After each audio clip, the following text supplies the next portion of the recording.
બાપુ, એક સુંદર મજાનો ધાર્મિક અને ભક્તિમય પ્રસંગ છે.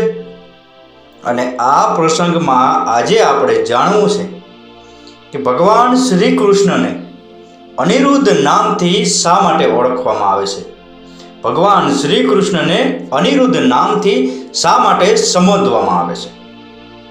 ભગવાન શ્રી કૃષ્ણ એટલું બોલવાથી કે ભગવાન શ્રી કૃષ્ણના નામનું રટણ કરવાથી અથવા તો ભગવાન શ્રી કૃષ્ણ દ્વારા આપવામાં આવેલા ગીતા સંદેશ સમજવાથી આપણું જીવન સફળ થઈ જાય છે. એ વાત તો 100% સત્ય છે.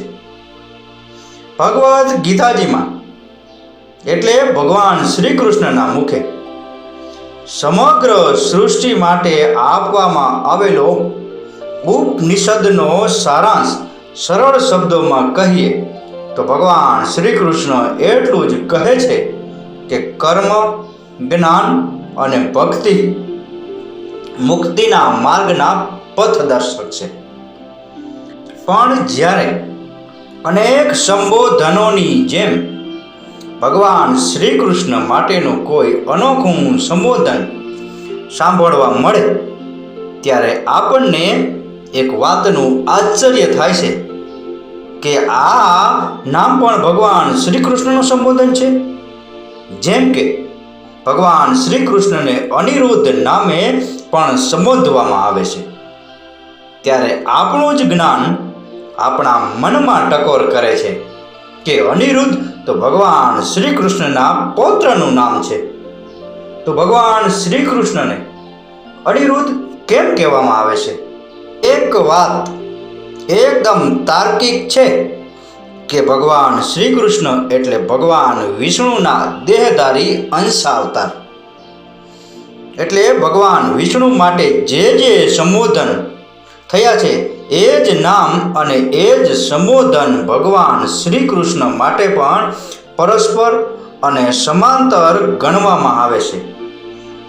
એટલે અનિરુદ્ધ નામ વિશે આપણને શંકા જાય છે. સ્વાભાવિક છે તો એ માટે વિષ્ણુ સહસ્ત્ર નામનો સહારો લેવો આપણા માટે આવશ્યક બની જાય છે. ભગવાન વિષ્ણુના સહસ્ત્ર નામમાં 638મું નામ અનિરુદ્ધ પણ આવે છે.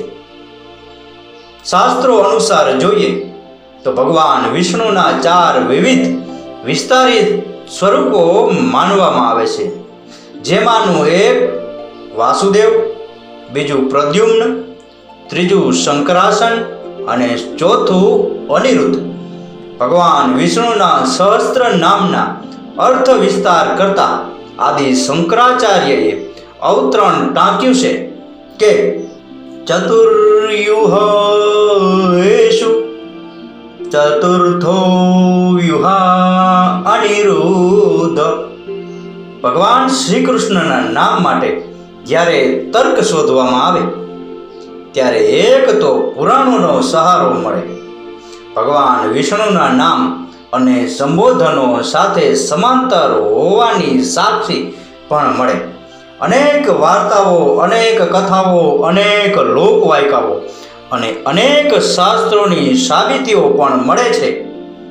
પણ અંતે તો સાબિતી એક જ વાત કરવાની છે કે ભગવાન શ્રી કૃષ્ણ એટલે ભગવાન શ્રી કૃષ્ણના ભક્તોના હૃદયમાં કૃષ્ણ સ્મરણની સરવાણી ગમે તે સંબોધનથી વહે. અંતે તો ભગવાન શ્રી કૃષ્ણ પ્રત્યેનો અગાધ પ્રેમ જ હોય.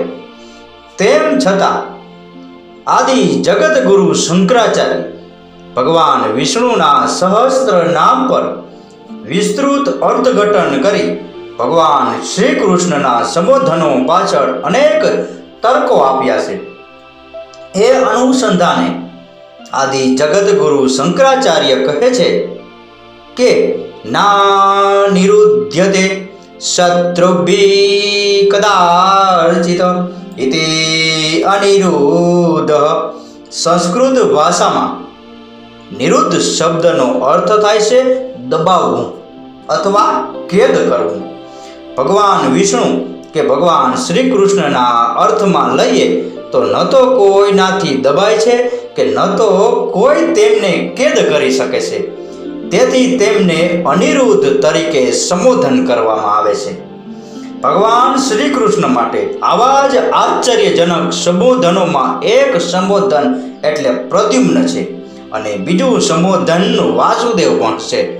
પ્રદ્યુમ્ન એટલે ભગવાન શ્રી કૃષ્ણ રૂક્ષ્મણીના પુત્ર અને વાસુદેવ એટલે ભગવાન શ્રી કૃષ્ણના પિતા. આ જોતા એ બંને સંબોધન માટે પણ ઉપરની વાત લાગુ પડે છે.